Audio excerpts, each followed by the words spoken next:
This is the Orange and Black Insider Bengals podcast coming at you. I hope you are all doing well. I am Anthony Cosenza, as usual, joined by my co-host, John Sheeran. In the dog days of the quarantine, John, right in the middle of everything, how you holding up? Yeah, I just got a notification from Adam Schefter that said the Bengals are trading down from the number one pick for only a couple first rounds. They are trading, what was that? April Fools. I love it. I love it. Oh, you got me. You got us all, buddy. We thought we were going to break some news on here. Gosh, my big joke was, hey, actually, we are going to take the air for 2 nights in a row. But yeah, happy April Fool's Day, I guess. We got to have some form of levity this time. With all this going on, man. It's a lot going on. Fortunately for the Cincinnati Bengals, it's been positive for the most part in terms of their offseason that's been going on with them. So we talked about quite a bit of that on a show we took the air with yesterday. We kind of did a mini episode. We're kind of splitting up the show into two different nights, I guess, because we had quite a bit to talk about. Yesterday was the Drake Kirkpatrick stuff, the Greg Maben stuff, and we took some listener questions. Tonight, we're going to talk a little bit about a recent quote or a recent bit of news. We're doing a soundbite of the week with Ian Rappaport and Mike Brown surrounding the free agency period. We'll talk about that. We're also going to talk about some Senior Bowl prospects that we think, now that free agency has kind of developed out of its infancy stages, some prospects from the Senior Bowl the Bengals got up close and personal with that they could really be looking at in the next couple of weeks. We also have a couple of specific 2020 prospects that we'll be going over in our 2020 prospect watch list. So still a lot to get to tonight, but we hope you enjoy it regardless. And as usual, you can get this show on a number of different audio platforms. Really, wherever you download your podcast, you should be able to get this program. iTunes, Stitcher, Spotify, you hear me say it all the time. We're also on YouTube. Give us a subscribe if you can, if you will. Leave us a rating. We appreciate all of the support. We've seen a huge jump, John. I don't know if I've really shared this to you, but I probably should have shared it with you. We've seen a huge jump in terms of audio downloads, YouTube video downloads, really over the last month. So this fan base is really excited as to what the Bengals are doing this offseason. It seems like they like what we've been giving them in terms of content, be it Matt Minnick's Chalk Talk, our own shows, Orange is the New Black, all of those. So I'm pretty stoked that the fans seem re-engaged again.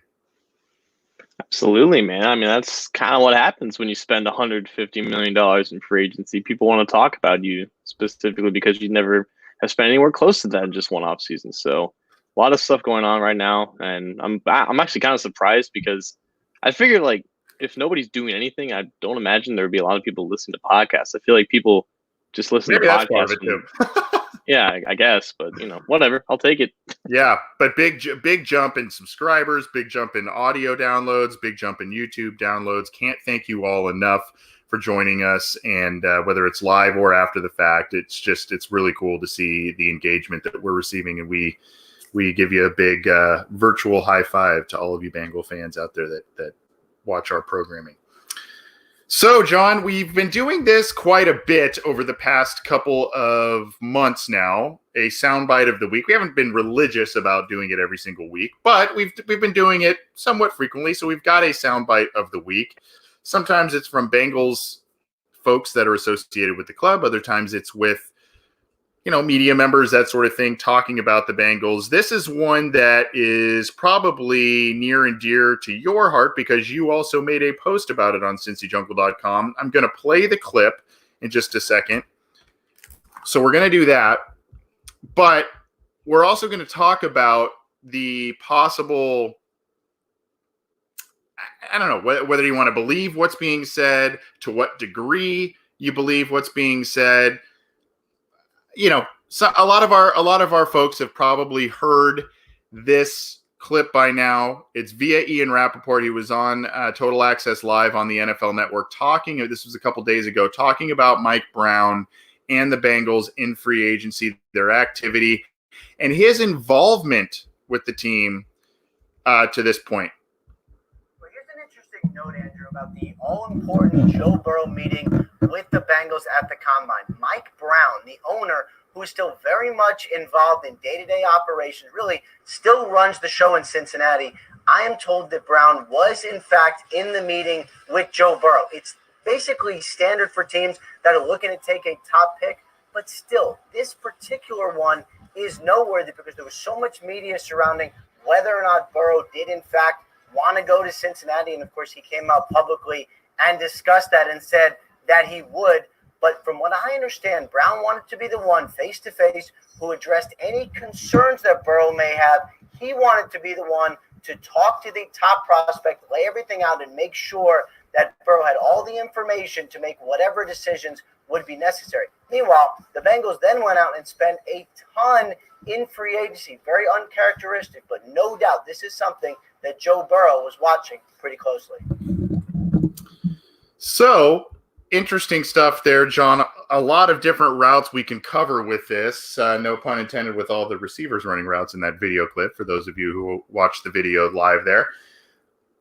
You know, for a while, we kept hearing that Mike Brown was really in the later years. I guess we'll start here. Really in the later years of the Marvin Lewis regime, we kind of heard rumblings that Mike Brown was, and really from him himself, right? That he was taking a step back from a lot of the operations. He was kind of handing the keys of the castle to Katie Blackburn, to Troy Blackburn, Duke Tobin, at the time Marvin Lewis, maybe now Zach Taylor.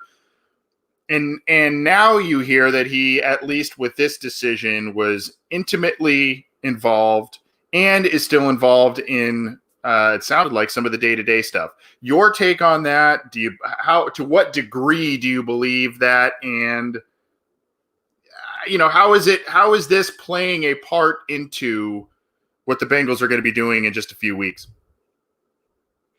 Mike Brown is 100% involved in day-to-day operations. And if you don't believe that, I don't think you know who Mike Brown is, because this guy loves the Bengals. He loves football. It's been a part of his life for the majority of his life. He has been working with or for the team for basically the entire life of this franchise. I remember when I met him for the second time this past summer, he was walking the halls of Paul Brown Stadium with Katie, with Troy, with his son Paul. He wants to be a part of everything that happens. He wants to see everything that goes down. Now, he may not be the main decision maker. He delegates all of that to, Katie and whatnot, but like, he still wants to have a presence in all the decisions that happen. So yeah, I 100% believe that he has involvement. I think with this specifically, it was the fact that, not every meeting at the Combine has the owner involved in it, but obviously when a team is picking first overall, the main guys that you end up meeting with and whatnot, that is important to have some type of first-person communication between the guy who runs the show and whatnot, and the guy who you're probably going to invest with the first overall pick. But we knew that Mike was in that meeting. That was reported directly after that meeting happened. I think Jeff Hobson of Bengals.com was the one who first broke that news.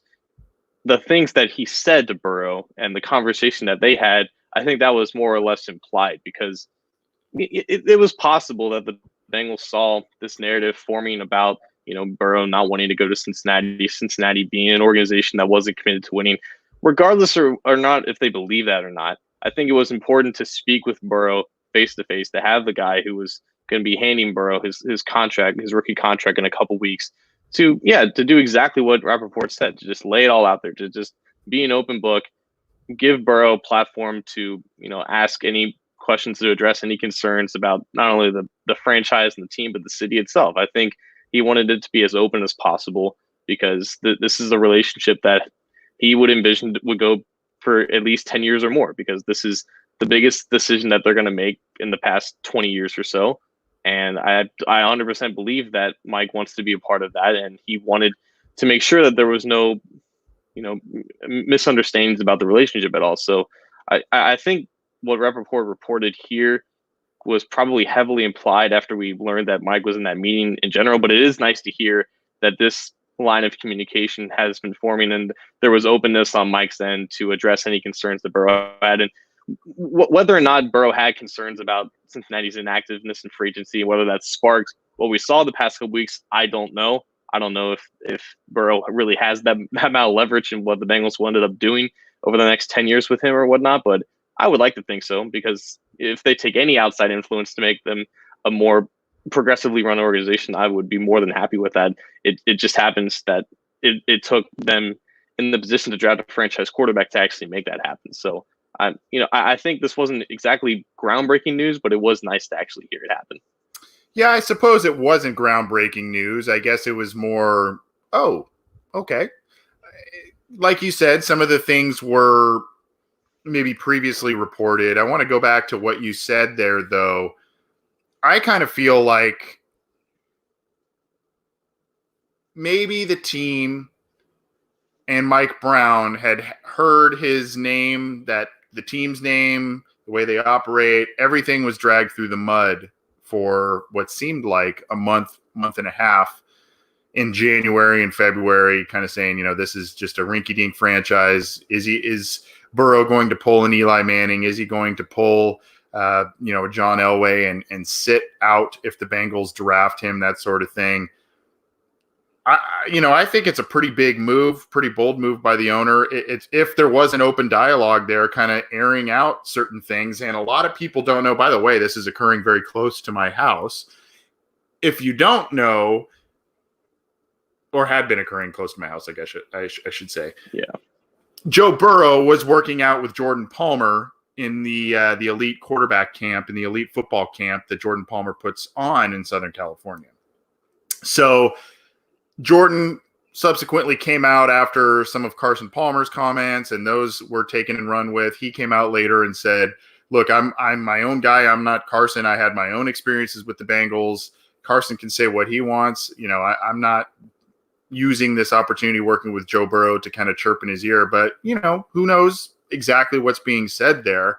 So I'm sure Mike Brown kind of saw everything in the landscape there and probably said, look, let's talk about this. You've probably heard some different things, been asked certain questions by media members. How do you feel about this? How do you feel about potentially playing for this organization? Again, we weren't in that room, so we don't know the specific questions that were asked, but I would assume that if we want to put on our speculation hats, I would assume that those are some of the questions that Mike Brown presented to Joe Burrow, and Joe Burrow, being kind of the guy we've seen in press conferences, etc., probably gave him some pretty candid answers. And being a guy from Ohio, knowing about the team, he probably gave Mike Brown some candid answers, maybe even answers the owner didn't want to hear but needed to hear. I don't know, but there definitely was seemingly a philosophical shift in the way they viewed free agency this year as opposed to others. Whether you want to credit Joe Burrow for maybe forcing a hand, I don't know. But I'd like to think something positive in terms of the way that the team has chosen to operate in these spring months has come out of that meeting. It's just odd to hear, because usually when we hear about combine interviews, it's very weird. The questions and the things that teams ask players to do and come up with on the spot is very unorthodox, and it's almost like they're just testing their reaction skills and their basic logic. So when we hear about prospects asking teams questions, and that's being reported on a national network, it's just odd to hear, and it should tell you a lot about how they feel about Burrow. If they're that concerned with his thoughts and his point of view about playing for this team, then that should tell you a lot about what they think about him, and that should tell you about how much they value his opinion and his overall thoughts about joining this franchise. Because the Bengals could be dead set on taking him, but if they're not on the same page in terms of where they want to go, then this relationship isn't going to last very long or work very well. So that should tell you a lot about how they feel about Burrow and why this isn't really a discussion in terms of what they're going to do with the pick. Right. You're correct in that assessment. And look, we can speculate all we want as to what was specifically said there, but it is an important step. Old Cincy Jungle friend Rebecca Toback responded to a tweet kind of saying, maybe Mike Brown is not involved in every single day-to-day decision or every single meeting, that sort of thing. But this the potential picking of a number 1 overall pick is not a normal day-to-day decision. This is a franchise-altering decision, hence why he was in on that meeting and wanted to have this discussion. But you know what? Kudos to Mike Brown, really. We get on him a lot. We criticize him as a fan base a lot, but kudos to him for having this supposed candid conversation with a potential franchise quarterback and saying, let's if there are issues, let's get those out now so we don't entangle ourselves in a mess of a situation a couple of months from now. And it seems as if, and granted, I don't think sitting out was ever going to be on the table anyway for Joe Burrow, despite what happened in free agency or what have you. But you got to credit the Bengals organization. You got to credit the owner for having this kind of proactivity, really, and trying to address probably some of these things that were said in the media that Joe Burrow obviously caught wind of. Right. And again, this was the meeting of just crossing the T's and dotting the I's of what the pick will be at that time 2 months from now, but this time just 1 month from now. Like, they've been dead set on him since before the end of the regular season. I think Tyler Dragon of the Cincinnati Enquirer said that he's been atop of their draft board since sometime in 2019. That obviously hasn't changed with the way the national championship played out, with the way that he's handled and carried himself throughout the offseason. There was nothing that he could have done at the combine that could have potentially made him a more attractive prospect. They've been dead set on this from the very beginning, and everything that we've heard from that, it basically confirms it at this point.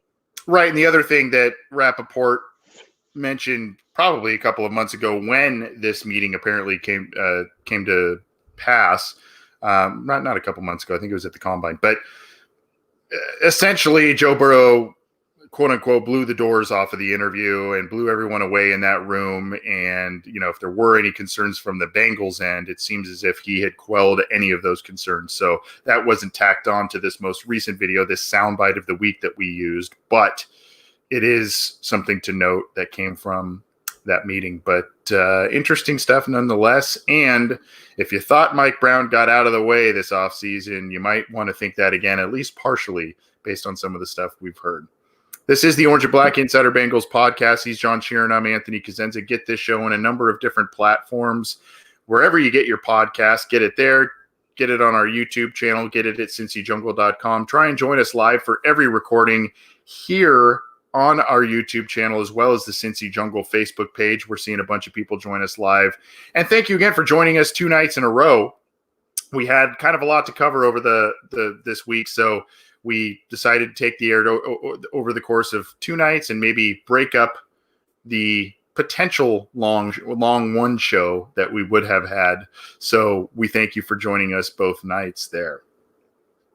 Yeah, so Anthony, let's turn our attention to the draft. We've talked a lot about free agency these past 2 weeks because there was a lot to talk about, but there's still a draft that's actually happening on time later this month. So let's talk about what the Bengals could do after they take Joe Burrow. We got a question on Twitter from @MoAlamar, and he's asking, do you think the Bengals have some advantages meeting and coaching players at the Senior Bowl? And which names from the Senior Bowl do you think they might consider? So this was a topic that kind of came up, I think, from Adam Schefter, who reported that there were multiple GMs and scouts and coaches who were saying that the Bengals and Lions have this unorthodox, unfair advantage, I guess, this offseason because both those teams coach the Senior Bowl rosters and no other team is getting these opportunities to meet with players outside of the combine. There are no pro day meetings. There are no in-face private meetings. You're hearing a lot of reports about players calling in via FaceTime. That's the only pre-draft visit that they're able to do now because of everything that's happening. So you have the Bengals who had the chance to meet with, I think, 115 total players from both Senior Bowl rosters, and they obviously met with some of those players at the combine. So the Bengals and the Lions right now are the only teams that had the opportunities to meet with these players on more than just one occasion. And that is an advantage. I think them having that opportunity to go down there and meet with the top seniors, that's something that Duke Tobin mentioned when we talked to him. That they didn't want to be in this position. They didn't want to be at the top of the draft order, obviously. But now that they're here, it is nice to have that extra access to these players. And they had an advantage even before the pandemic that's happening kind of turned the whole sporting world on its head. That was already an advantage. That was already an extra meeting to see these guys firsthand and in person. So even before all this, that was an added on advantage. But now it's even this bigger and more crazier considering the circumstances, the advantage that they had. So, but in terms of players that they could actually target and that they early in the draft that they've already met, I think one kind of comes to mind off the top of my head, Akeem Davis-Gaither, the linebacker from Appalachian State. He was a dominant presence down there in the Senior Bowl. I think he only measured down there about 225 pounds, and I believe he said he was trying to bulk up a little bit for the combine. Unfortunately, he did not work out at the combine because I think he tested with some type of an injury there when he was doing the medicals. But I believe that the Bengals are going to be heavily invested in looking at these Senior Bowl rosters, seeing who they've already met with at times. But I think Davis-Gaither gives them a chance to attack the linebacker position with the body and a type of player that they don't really have on the roster right now. And something that a lot of people know is that Davis-Gaither actually rushed the passer a lot at Appalachian State. He was used as kind of like an overhang type of rover type player, but he was also on the line of scrimmage as well as a 34 outside linebacker that kind of rushed the passer. And he might be better suited in that off-ball role because his lack of size. He's probably not going to have that much success rushing the passer at that size, but he does have that experience that the Bengals can kind of use in a versatile way, because I think they want to emulate a lot about what Baltimore is doing in terms of having these positionless second-level defenders that could either rush the passer or drop back in coverage, because the Ravens don't really have these true linebackers. That's kind of went away when C.J. Mosley left for the Jets. And I think having a player like that who can be this unknown, unaccounted for box player who can do multiple things, but obviously is comfortable in space, I think that's something that the Bengals are trying to invest in. And I think they also not only met him at the Senior Bowl, but they met him at the Combine as well. So there's definite interest in there. I think he would have tested very well had he been healthy at the Combine. But I think that's a player to definitely watch for in terms of the Bengals attacking that linebacker position. If they don't get a guy at 33, definitely watch out for Davis-Gaither at a 30 or 65 in the third round. Well, I was going to say at the beginning, to your beginning point, I was going to say that the Bengals have a distinct advantage because of the lack of face-to-face meetings. But I thought I was going to sound very smart, but apparently people much smarter than I have already mentioned that. So, but yes, I do agree that this is a distinct advantage for the Cincinnati Bengals, especially in how heavily they rely on their coaching staff as opposed to a scouting department in the scouting process. They really because their scouting department is so much smaller than other teams, they really rely heavily on the coaches. Every team, obviously, their coaches are intimately involved in the scouting process, but the Bengals really rely a bit more heavily on their coaches because of the small size of their scouting department. I have what I'm sharing with you here is the Senior Bowl roster. This is the South squad that the Bengals have, that the Bengals coach. Now, obviously, they had access to both rosters, players from both teams throughout the week and everything, but they got to coach this specific team, so they were a bit more intimately familiar with some of these guys. The guys that interest me, John, are some of these offensive linemen because the Bengals went so light as of yet in free agency on offense. Offensive line is still basically their biggest need, and they kind of swapped one guy for I wouldn't say similar player, but similar level of player in terms of John Miller to Xavier Su'a-Filo.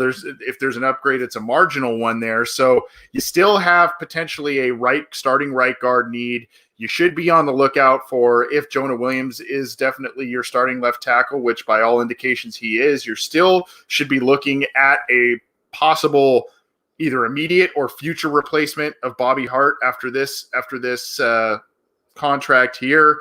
There may be some questions at left guard based on the vacancy that was left last year by Clint Bowling. I think they want to see Michael Jordan, Billy Price, somebody emerge there as the star. But some of these linemen here, John, that really kind of jump out at me. You mentioned these two that I'm highlighting right here, Logan Stenberg and John Simpson. Both those guys struggled in the Senior Bowl week per your notes. Mm-hmm. Ben Barch was a guy we had for the team, I believe, in our first version of the mock draft. A guy that may be able to give you guard and tackle flexibility. These are some of Lloyd Cushenberry, a guy that Joe Burrow is very familiar with. Same with Damian Lewis, another interior offensive lineman. These are the guys that I think that the team would really be relying on this process for, because those are the guys that, they've probably been so immersed in the Joe Burrow tape and other players, other skill position players they may be looking at. They really got an opportunity to dive in with some of these guys, get their hands dirty in terms of a coaching perspective. Jim Turner had his way. Now, unfortunately, a guy that really has a lot of varying reviews on him, Prince Tega Winogo, I think he was hurt that week, so they didn't really get a true look at him. Calvin Throckmorton was a guy they met with, and they publicly said that they really like his versatility. He played all over the offensive line.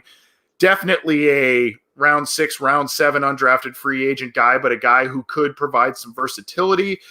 You have, some of these other guys here, Alex Taylor, Terrence Steele, Tyree Phillips. Those are some guys I think that they will use this experience to potentially catapult those guys into late picks, undrafted free agent opportunities. The other area I look, John, are some names we've mentioned on this show before, but it depends on how you look at some of these guys.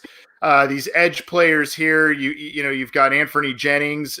He's not an edge guy. He's more of a linebacker, but an Alabama guy. The other guy, Terrell Lewis, a guy who's kind of could be an edge rusher guy, but they've tried him out as an outside linebacker as well. A guy who has been mocked to the Cincinnati Bengals, not only by our show, but by Jeff Hobson in a recent mock in the second round. A guy they seem to probably like at potentially the number 33 spot. And then you've got a guy who's really interesting, Javon Kinlaw, a guy a lot of scouts really like, defensive tackle out of South Carolina. He could be a guy that they also look at. So I've said for a while now, this is a meat and potatoes draft that probably has changed a bit based on what they've done in free agency. I don't know that defensive tackle is necessarily a need now, at least a pressing need with DJ Reader in the mix, and cornerback, off the table. So it may also be an offensive heavy draft, but I think that they will use this experience for some of those trench guys that they look to shore up. I think they still need an edge guy, a rotational pass rusher, and I think they do need at least some interior offensive line help. Yeah, and unfortunately, Kinlaw is not last into the second round. I think the week that he had the Senior Bowl is confirming he's probably going in the top 15. I can't believe you didn't mention your guy Michael Pittman. Well, because I feel like these receivers in the Senior Bowl, there's two that come to mind, either Pittman or Denzel Mims, who blew everybody away at the combine. I think the fact that they saw them down there gives them a very high chance to be potentially the pick at 33. I think a lot of people may think that that's a little bit too rich for Pittman, but the more I look at him, the more I study him, the more I wouldn't necessarily mind it. I think the fact that he tested so well at that size and the way that he plays, that he can high point the ball and his body control, and he just plays a lot bigger than you would expect for a guy that size. I think that's a player that can be really valuable in an offense that's quarterbacked by Joe Burrow. So hats off to you for bringing him to my attention a lot quicker than I would have imagined. But I think the receivers of the Senior Bowl definitely are, all absolutely on the Bengals' radar for these reasons. Yeah, and per your reports, these are guys that really stole the show in Mobile. This position group really stole the show, both not only for this South roster that we have here, but also the North team, which I think Pittman was actually a part of the North team. But Mims and Pittman and all of, Van Jefferson looked good. Duvernay looked pretty good at times. Brandon Ayuk was a guy who impressed some people. And again, you could probably get a guy in round 4, round 5 that should be a pretty good player, potentially a Marvin Jones type of get on day 3 from a team. And Pittman is a guy who has slowly risen, I think, over the course of a couple of months. I think most people, when they saw him, maybe he's a guy who's a late day 3 guy, mid day 3 guy, 6th-round pick, see what happens. And I think they said instead of just being a big guy who maybe who runs just go routes or does the jump ball thing, he actually ran a bit of a complicated route tree in a pro style, spread style offense at USC. And he can do a couple of different things. He ended up testing well. He looked good at the Senior Bowl. That is a guy that I think now is in high third round discussion. But, some of these other names that you've mentioned and that are listed there, I think that those guys are also going to be night 2 discussion type of guys, early day 3. Your Ayuk's, your Pittmans, your Chase Claypool, that sort of thing. These are all guys that really, because of the depth at the position, you can get a good player deep into the draft. So, yes, I didn't want to overly gush about Pittman, I guess, but he is a guy that is really rising up in that group, a guy that probably I would assume would be gone by the 3rd round as we get nearer and nearer to the draft. Right. And, as for Denzel Mims, who's a guy we talked about yesterday and comparing him to Justin Jefferson out of LSU, the Senior Bowl was really the start of his uprising because there were a lot of concerns about him coming out of Baylor, whether or not he'd be able to separate on just more than just a slant and a go route. And he took those Senior Bowl cornerbacks to school, and he, I think, had the highest win rate according to Pro Football Focus when they charted the whole Senior Bowl practices for whatever reason that they had. And then he took that momentum into the combine and ran a sub 4.40 and jumped out of the building in Indianapolis. So, like a guy like Mims is definitely somebody that the Bengals should be interested in terms of the skill set that he brings. Just like Pittman, he can go up and get any ball that's thrown at him. He can handle those back shoulder throws.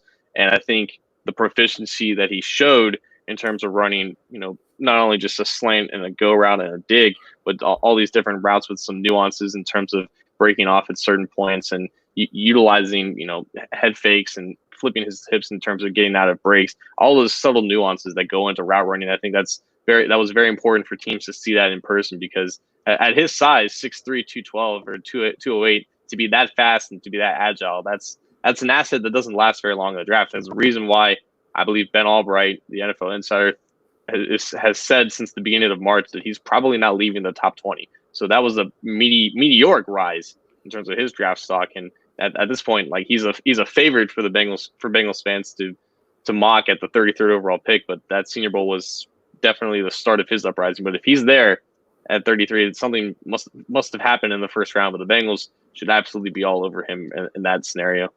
Yeah, I think before we get to the prospects we're honing in on, which, by the way, for me at least, this is going to be a good segue. But I mean, you look at this list here of the North team that the Lions coached. You've got Pittman, you've got Mims, you got KJ Hill, an interesting player there as well.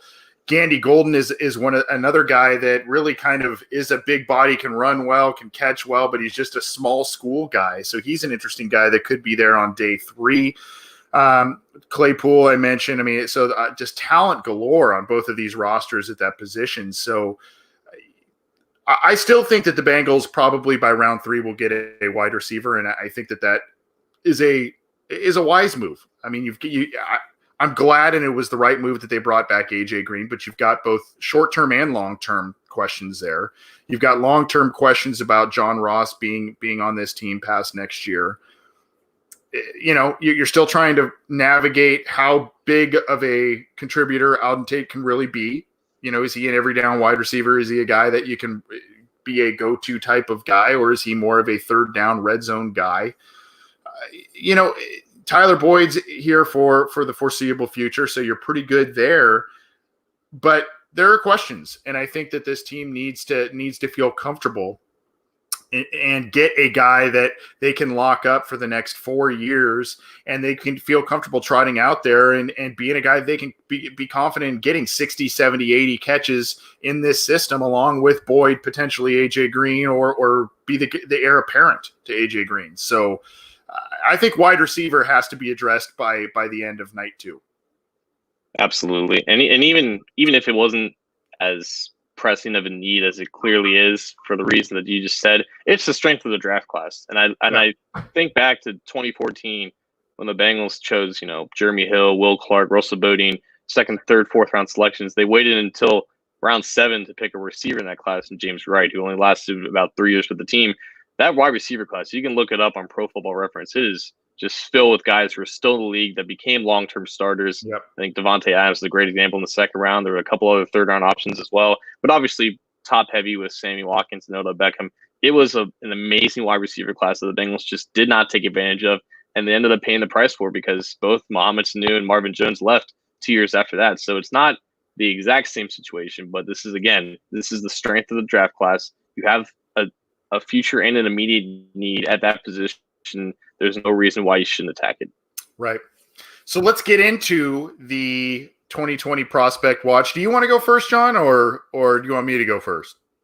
I'll go first. Sure. Why not? Go for it. All right. So we're going to stick, or I think we're both going to stick on the receiver theme. Yeah. But I'm going to good segue. start with my receiver. Yeah. He was not at the Senior Bowl because he actually just turned 21. He was an early entry into the NFL draft, and he's a guy that a lot of people do like, specifically Bengals fans. It's just that his 2019 season left a lot of bad taste in everybody's mouth, and then he had a very interesting combine performance as well. I'm talking about TCU's Jalen Reagor, a guy that I love for a lot of the same reasons that I love John Ross coming out. Same height at 5'11", but he's actually 20 pounds heavier at 206 pounds, and that makes a difference when you contextualize his combine numbers, because at the combine he ran like a 4.47 40. He was projected to be under 4.4, somewhere in the 4.3s, and I think he had like a 7.263 cone.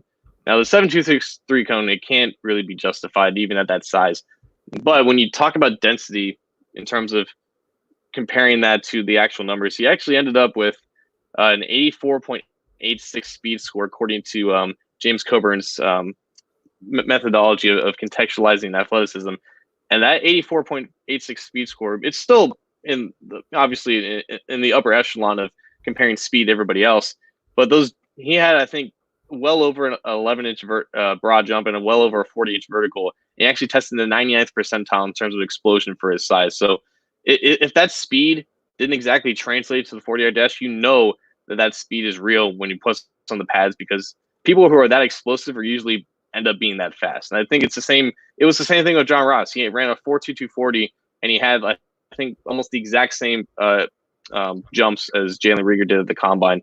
But not only were the questions at the combine that can be ironed out, there was also questions about his production in his last year at TCU. He ended up with, I think, PFF's lowest percentage of catchable targets thrown his way in 2019. The quarterback play there was absolutely atrocious. So you really have to judge him based on what he did in 2018. Now, mind you, in 2018, he was a 19-year-old just sophomore at TCU, a true sophomore there. And at 19 years old, he ended up with a 92.84 production score in terms of just measuring market share against strength of schedule. So the production was definitely there when it actually mattered. And I reached out to my friend at PFF, Austin Gale, to give me some numbers about in terms of drop rate and contested catch percentage, because he was marked in terms of just 2019 numbers with a drop rate of 13% and a contested catch rate of just 42%. The drop rate is well below college average, and the contested catch rate is just about average. In 2018, when he had actual sustainable quarterback play, his drop rate was just 6.3%, and his contested catch rate was 48.8%. Both of those are above average. So I think you look at his overall profile and what he does well. He's an incredibly explosive route runner. He changes direction easily. At 5'11", he actually has a decent wingspan, and he can actually high point balls. He's got much better ball skills and body control than John Ross does at the catch point. So he brings a lot of the same things that Ross does, but he's just a slightly more better player, more all-around player. He brings that same athleticism. I wouldn't invest too much worry into the 40-yard dash. I think he just plays faster than that. And when he did have decent quarterback play, he was productive. I think that if he's there at 33, he's 100% in the conversation. I think a smart team who needs a receiver that's drafting somewhere in the 20s should take a chance on him. But if they don't, I think he brings a lot of useful assets to what this offense can be. So you believe that, by the way, I hate to correct you, but I only know this from a tweet he sent out. I believe he pronounces his last name, I think, Reagor. I don't know if that's accurate or not, but I'm so I would have stupid. gone. I would have gone with Reagor or Reagor myself, but I think Nothing I said matters anymore. Oh, put on that flamingo hat again. No. So you think he is a viable option at 33 for the team if he falls there? Absolutely, 100%. I think with his production, his athleticism, the fact that he's only 21 years old, so he can absolutely become better. There's just a lot of skills that can translate into the NFL, and I think when you talk about a tangible potential that a player can reach, we're talking about someone who could be a definite high quality starter. Yeah, he's an interesting guy because he's a little bit lost in the shuffle of some of these other names. I mean, he kind of had some early hype, and then it kind of died a little bit, but he still has to be in that round 1, round 2 discussion because of some of the skill sets that he brings in. He's one of those guys that, like I said, kind of got the early hype. It faded a little bit because of some others rising and everybody finding out the depth of talent in this class at that position. And then it's kind of buzzed back up again.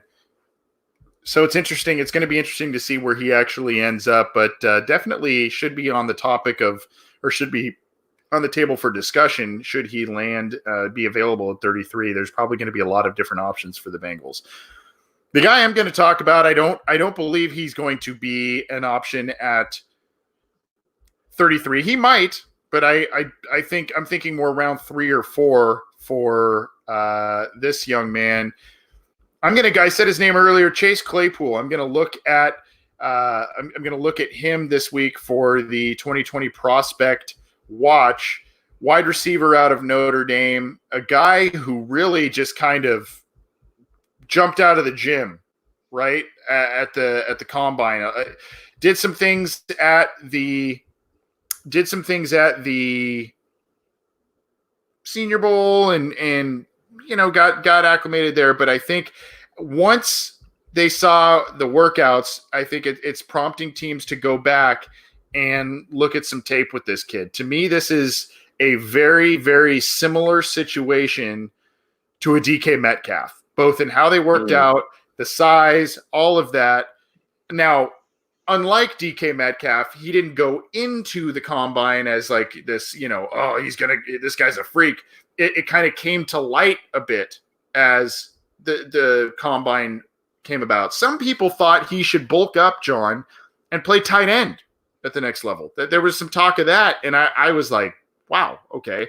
But this kid, you see the numbers I put on the screen, close, 4.42 40-yard dash time, broad, huge vertical jump, broad jump, 6'4", almost 240 pounds. He's probably going to lighten up a bit, playing at the next level, but just a freak. The issue is lateral movement, as it was with DK Metcalf. The issue is, is he just a one-trick pony? Is he going to be a guy that you just kind of throw slants and go routes to? And if he is like DK Metcalf, by the way, DK Metcalf had a pretty good rookie year. And you can go back to some of the plays he made against the Bengals in week 1, if you really want to look at that. He was kind of a red zone guy. He was able to make some plays with Russell Wilson being able to ad-lib in the pocket. Oh, yeah, that's also something Joe Burrow's pretty good at. So this could be a guy round 3. Maybe if he falls to the top of round 4, you didn't get a wide receiver in the first 3 rounds for some reason. If he's still there, this could be your guy. Very similar in terms of, big-bodied, prototypical size, I guess, for a wide receiver. Great speed.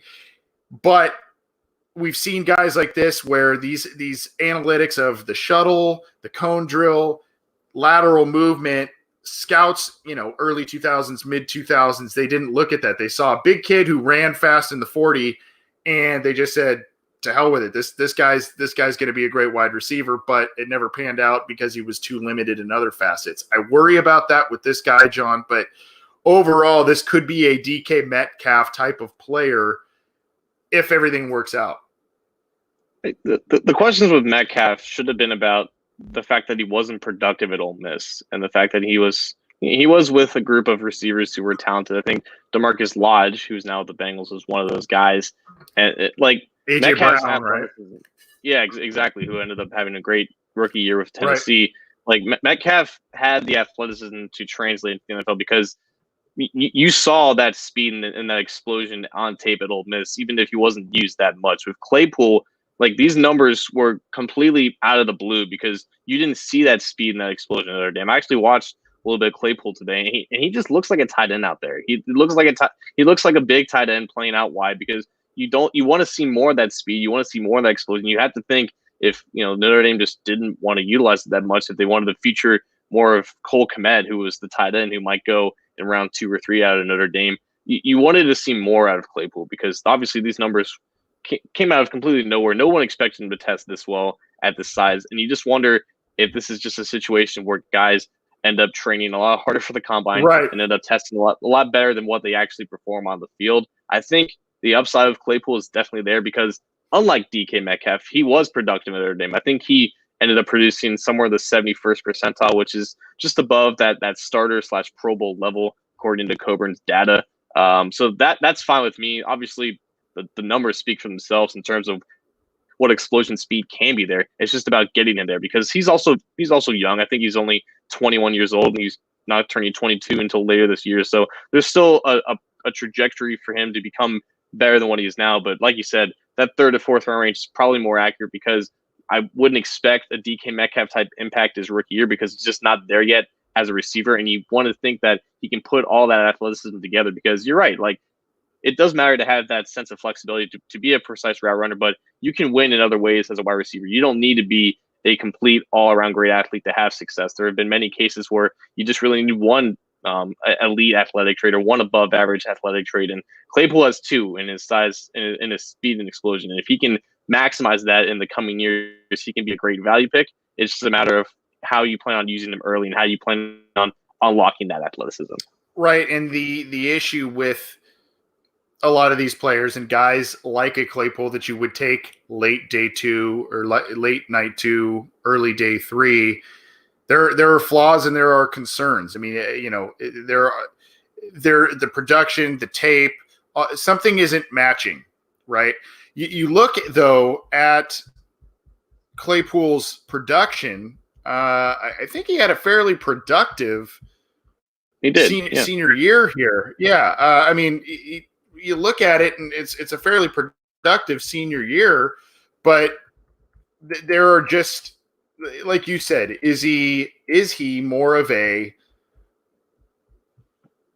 tight endish, an Auden Tate guy that, or at least an early Auden Tate guy, depending on what we see from Tate this year, but 3rd down, occasional deep ball, jump ball, red zone guy, or can he mold into more of an every down type of wide receiver? Can he match production with the workouts, the body size? The other thing is in college, and Notre Dame's schedule isn't always the heftiest, the meatiest in terms of who they play because they're an independent school. But when you're 6'4", 235 as a wide receiver / tight end or what have you, you can kind of bully college defensive backs around, college linebackers around because you're the biggest, you're the fastest guy out there. Is that, you can maybe get away with sloppy technique at times just because you're bigger and or faster than most of the people out there.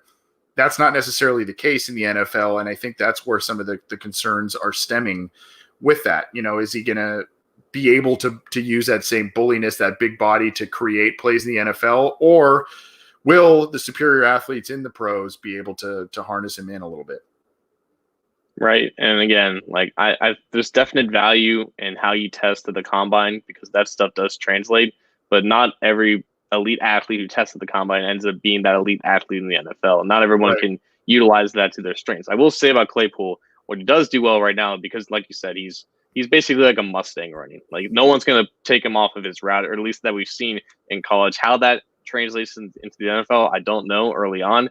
But I think what he does bring, the Bengals can utilize early on. I think they will be valuing a guy who has body control, who has spatial awareness on deep balls, a guy who can adapt to those back shoulder throws that Joe Burrow loved to throw at LSU. I think that would be right up of Claypool's alley as a guy who did have a lot of those deep ball chances a lot of times where you can also have some yards after catch opportunities. So I think for the Bengals should be looking forward to a receiver, even though a guy like Reagor is enticing. A guy like Claypool does bring a skill set that I think they would have a lot of use for early on. And again, if all else goes well and AJ Green and John Ross stay healthy, the receiver that they do draft early on maybe not be used as much. Maybe would be like the third or fourth option at best if everybody stays healthy. But this system will require at least 4 capable bodies at any given moment, and you cannot rely on Green and Ross to stay healthy at this point until they've proven otherwise. So if all else goes well, this is the receiver that they end up drafting. Hopefully doesn't have to start until 2021, and that's a route for Claypool as well, because you may not expect him to haul in 40 to 50 passes in his rookie year. So if that's the case, this is a good fit for him to develop into what he can be. But at the same time, there are some assets that you can utilize early in his career as well. So 116 catches the past 2 years combined, 66 of them last year, about 16,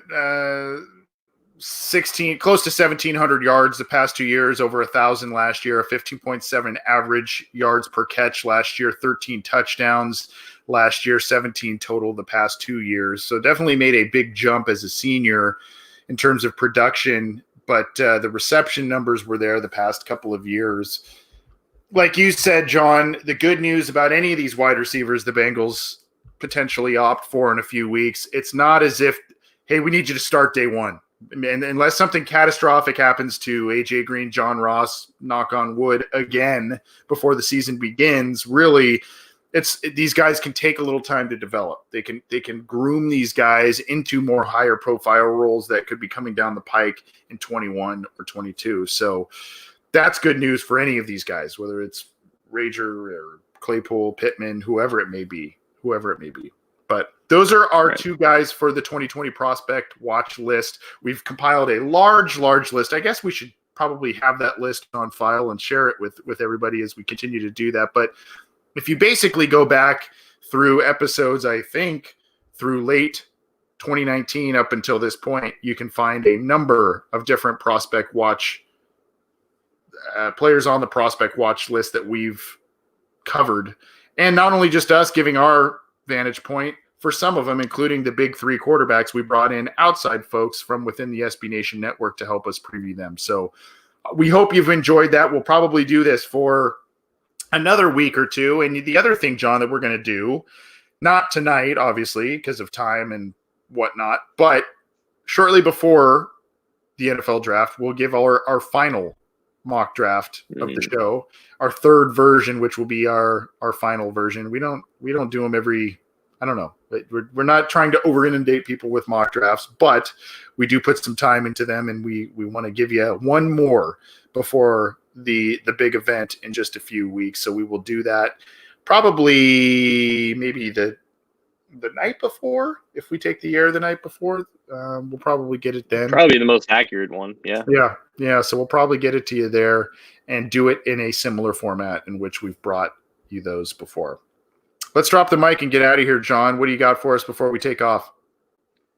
Shout out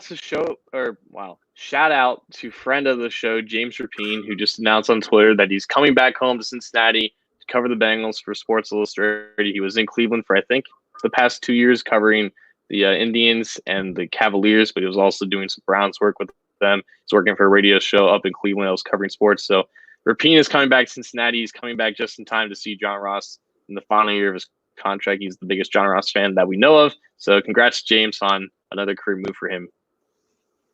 You stole my thunder. You took it and you ran with it. That was yours?